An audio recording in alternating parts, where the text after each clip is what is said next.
Welcome back ناظرین. اور time ہے کم اور مقابلہ ہے سخت. جن لوگوں کی پچھلے 2 ہفتوں میں اسلام آباد یا پنجاب کے کسی بھی ایریا سے کال ہے جنہوں نے کہا تھا ہم اسلام آباد جا کے ورک شاپ کر سکتے ہیں, ان کا نام اس وقت اس کیا بول کا یا کیا واس اینی تھنگ اس میجک سی چیز کے اندر ہے جو یلو یلو ہے اور اس کے بہت ساری چٹس ہے. اب ہم ڈاکٹر موئی سے کہیں گے 2 چٹس نکالے. پہلی چٹ ہوگی ریکی کی. ریکی لیول 1 کی جو ورک شاپ ہے وہ کریں گے. دیٹس ورتھ فار 6500 اور وہ آپ فور فری کر سکتے کمپلیمنٹری. اور دین سیکنڈ جو چٹ نکلے گی ہوگی 4 ڈائمینشن لیول 1 کی جو 19 تاریخ کو ہو رہا ہے بیسٹ ویسٹرن ہوٹل میں. اس کی جو چٹ ہے that is for 8900 worth. So you will get the free voucher. کھلاؤ ذرا اس کو جیسے دیکھتے چلو نا نکالتے ہیں کون جو بھی ہوگا لکی اٹس آتھینٹک نکال لینا. We don't have much time. چلو first is Ricky. First is Ricky. Okay.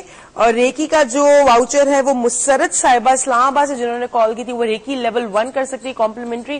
مسرت صاحبہ اسلام آباد سے. اور راول پنڈی سے سمن ہے وہ 4 ڈائمینشن لیول 1 کی ورک شاپ کر سکتی ہیں. سو مسرت صاحبہ آپ نے واؤچر جیتا ہے ریکی لیول 1 کی ورک شاپ سے worth 6500. You can do it on the 18th of February in best western hotel شام 5 بجے. اینڈ دین جو سمن ہے وہ کر سکتی ہیں 4 ڈائمینشن کی ورک شاپ آن دی 19th صبح 9:30 بجے آپ کو پہنچنا ہوگا بیسٹ ویسٹرن ہوٹل میں. پلیز اتوار کے دن پہنچ جائے گا. اپنا شناختی کارڈ میں ساتھ ضرور لائیے گا کیونکہ ایک دفعہ یہ بھی ہو چکا ہے کہ ہم نے کسی کو واؤچر دیا اس کا نام لے کے کوئی آ گیا. تو یہ آتھینٹسٹی چھوڑیں یار. آپ کو ہم ہیل ٹی وی کی طرف سے اتنی اپارچونیٹیز دے رہے ہیں. اویل کریں. آنے والی بہت ساری ورک شاپ ہے. اللہ نے میرے ابو کو زندگی دے کہ وہ اور بہت ساری ورک شاپس کریں. سو ٹل دین ہم آپ سے ملیں گے منڈے کو. منڈے کو ہمارا جو ٹاپک ہے وہ ہے why people are judging each other and why do they جج. سو ججمنٹل جو لوگ ہوتے ہیں ان کے اوپر ہمارا جو ہوگا ہم سب ہوتے ہیں. سو ہمارا جو منڈے کا ٹاپک ہوگا وہ اس پہ ہوگا. جو بھی ہمارے منڈے کو شو میں ہمارا مہمان بننا چاہتا ہے پلیز ہمارے جو نمبر شو ہو رہے ہیں اس وقت ٹی وی پہ یا 0345822211 پہ کال کر لیں. یا تو اگر ہمارا جو لائیو نمبر ہے وہ شو ہو رہا ہے اس پہ کال کر لیں. اور پلیز اپنی پارٹیسپیشن کے لیے نام لکھا دیں کیونکہ آپ اگر چاہیں تو ڈاکٹر موئی سے ویسے بھی شو پہ آ کے مل سکتے ہیں. آپ سے ہوگی اگلے منڈے ملاقات. تب تک اپنا خیال رکھیے گا. اپنا فیڈ بیک بھیجتے رہیے گا. اور ڈاکٹر موئیز لاؤنج کا جو فیس بک ہے فین پیج اس کو ضرور جوائن کرے گا. See you next weekend over to you. اللہ حافظ. میں عروج سے کہنے والا تھا کہ اس کی کرسی جو ایک طرف زیادہ ہو رہی ہے تو شاید وجہ یہ کہ اتنا مٹیریل اتنا کانٹینٹ ہے اس سیگمنٹ میں اور اس پروگرام میں کہ شاید کرسیاں بھی ہمارا وزن نہیں اٹھا سکتی. سٹوری بڑی امیزنگ ہے اور اس سٹوری کے پیچھے ایک جملہ ہے جو میں چاہوں گا کہ آپ سمجھیں. جملہ اینڈ میں بتاؤں گا. ایک بادشاہ تھا, ایک ملک پہ راج کرتا تھا. اس ملک میں ایک عجیب و غریب اصول تھا کہ اگر رائل فیملی میں سے کسی کی بیوی کو جڑواں بچے پیدا ہو تو بچوں کو بھی مار دیا جائے اور اس کی ماں کو بھی مار دیا جائے. بادشاہ کی وائف جو تھی, رانی جو تھی, وہ پریگننٹ تھی. بادشاہ کو یہ ڈر تھا کہ اگر جڑواں بچے ہوئے تو میری رانی کو بھی مارنا پڑے گا, میری بیوی کو بھی اور بچوں کو بھی. اور وائف کے باتوں سے اس کا اندازہ ہوتا کہ شاید جڑواں بچے ہیں.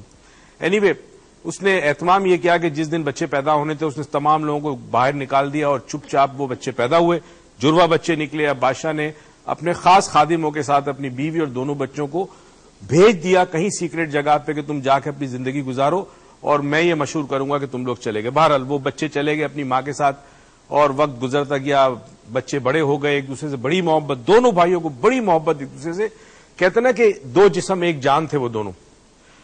والدہ کی بھی انتقال ہو گیا, والدہ کا انتقال ہو گیا تو انہیں خبر ملی کہ جو بادشاہ ان کا باپ تھا, بتا دیا تھا ماں نے اس کو مرنے سے پہلے, اس کا انتقال ہو گیا. تو اب دونوں بھائیوں نے ڈیسائیڈ کیا کہ اب ہم جائیں اور جا کے ہم لوگوں سے کہیں کہ ہم ہی بادشاہ کی اولاد ہے تو ہم دونوں بھائیوں کا حق ہے یا ہم میں سے ایک کا حق ہے کہ تخت پہ بیٹھنے کا. خیر مشورہ ہوا اور دونوں بھائیوں نے کہا کہ کون بیٹھے گا تخت پہ اگر وہ لوگ ہمیں ہماری رعایا قبول کرتی ہے. تو ڈیسائیڈ یہ ہوا کہ دونوں جو ہے وہ پتھر پھینکیں گے اور جس کا پتھر سب سے زیادہ دور جائے گا اس کو حق ہوگا بادشاہ بننے کا. بائی دا وے ہمارے دوست یوسف نجم الدین صاحب نے یہ سٹوری مجھے بھیجی تھی. خیر دونوں نے پھینکا, بڑے بھائی کا پتھر جو ہے وہ کم دور گیا, چھوٹے بھائی کا پتھر بہت دور گیا. خیر خوشی خوشی دونوں نے ایک دوسرے کو گلے لگایا, شہر میں آئے, اناؤنس کیا, لوگ آئے, ثبوت مانگے. جب ثبوت سارے پورے ہو گئے تو چھوٹے بھائی کو تخت پہ بٹھا دیا گیا. بڑا بھائی بڑا خوش تھا, ظاہر ہے وہ بھی تخت کے ساتھ والے کرسی پہ بیٹھتا تھا. مگر چند دنوں کے بعد اس کو احساس ہوا کہ کچھ بھی ہو یہ جو مجھ سے چھوٹا ہے, یہ جس کرسی پہ بیٹھتا ہے وہ مجھ سے اونچی ہے. یہ بادشاہ ہے, جو چاہے کر سکتا ہے. یہ ٹھیک ہے کہ مجھے بھی سب کچھ حاصل ہے مگر جو پوزیشن جو پاور بادشاہ کے پاس ہے وہ میرے پاس ہی, جبکہ میں بڑا بیٹا ہوں. یہ اندر ایک حسد پیدا ہوا, ایک آگ میں جلنا شروع کیا. یہ آگ اتنی بڑھ گئی کہ ایک دن دونوں بھائی خاموشی کے ساتھ کچھ وقت اکیلے گزارنے ایک ندی کے کنارے گئے تھے، اکثر جاتے تھے. تو اس وقت حسد اتنا زیادہ آیا کہ اس نے اپنے چھوٹے بھائی کو دھکا دیا اور وہ ندی کے اندر گر گیا اور ڈوب کر مر گیا. یہ اب آیا چیختا چلاتا، بھائی ڈوب گیا، بھائی ڈوب گیا، بھائی ڈوب گیا وغیرہ وغیرہ. خیر جی چند دن سوگ ہوا، اس کے بعد یہ بادشاہ بن گیا. اب یہ بڑا خوش تھا کہ میں بادشاہ بن گیا. ایک دن بادشاہ بننے کے بعد شکار کرنے وہ گیا تو اسی ندی کے آس پاس کہیں پہنچا تو اندر سے ایک آواز آئی.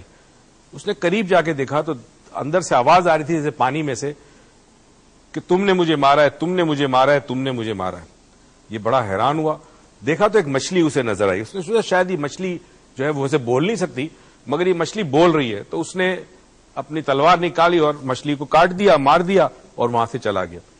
اب ہونے لگا کہ تھوڑی دنوں کے بعد یہ بات مشہور ہوگی کہ جو کوئی اس ندی کے کنارے جاتا ہے وہاں آواز آتی ہے ہم مار دیا، مجھے مار دیا، تم نے مجھے مار دیا، تم نے مجھے مار دیا. ایک دن بادشاہ اپنے خاص وزیروں کے ساتھ وہیں گیا ہوا تھا، آواز آئی، وزیر بھی پانی کے قریب آئے تو دیکھا تو اس ایک مخصوص جگہ پر اس کی لاش موجود تھی، اس کے چھوٹے بھائی یعنی بادشاہ کی لاش موجود تھی. خیر جی اس نے کنفیس کر لیا مگر اب جو احساس جرم اتنا زیادہ ہوا اس کے اندر، اس کو احساس ہو کہ اس نے حسد کے اندر اپنے سگے بھائی کو جان سے مار دیا صرف اس لیے کہ میں بادشاہ بن سکوں. وہ بھائی جس سے وہ بہت پیار کرتا تھا، یہ جو صدمہ اس کو پہنچا، جو احساس جرم بڑھ گیا، اتنا بڑھ گیا کہ اس نے زہر کھا کر خودکشی کر لی اور وہ مر گیا. بتانا یہ تھا ناظرین اس سٹوری کے اندر کہ جہاں محبت رہتی ہے وہاں حسد نہیں ہوتا مگر جہاں حسد ہوتا ہے وہاں کبھی بھی محبت نہیں ہوتی. اگر آپ کسی کو چاہتے ہیں اور اگر آپ اس سے حسد کرنے لگیں گے تو پھر آپ اس سے محبت یا پیار نہیں کرتے. یاد رکھیے کسی شخص کے پیار کو چیک کرنا ہو، معلوم کرنا ہو کہ حقیقی طور پر وہ آپ سے ویلوس محبت یا پیار کرتا ہے تو ایک چیز دیکھ لیجئے گا کہ جس دن اس کے دل میں آپ کے لیے حسد پیدا ہو گیا اس دن آپ کو پتہ چل جائے گا کہ وہ آپ سے پیار نہیں کرتا. حسد اور پیار ایک ساتھ نہیں رہ سکتے. اس دعا اور امید کے ساتھ کہ پروردگار آپ کو بے تحاشا خوشیاں دے. ہم دل سے یہ دعا کرتے ہیں آپ جہاں ہو وہاں رہیں، خوش رہیں. پروردگار ہم سے زیادہ کامیابیاں آپ کو دے، ہم سے زیادہ خوشیاں دے اور توفیق دے کہ خوشیاں آپ دوسروں میں بانٹیں. پاکستان پائندہ.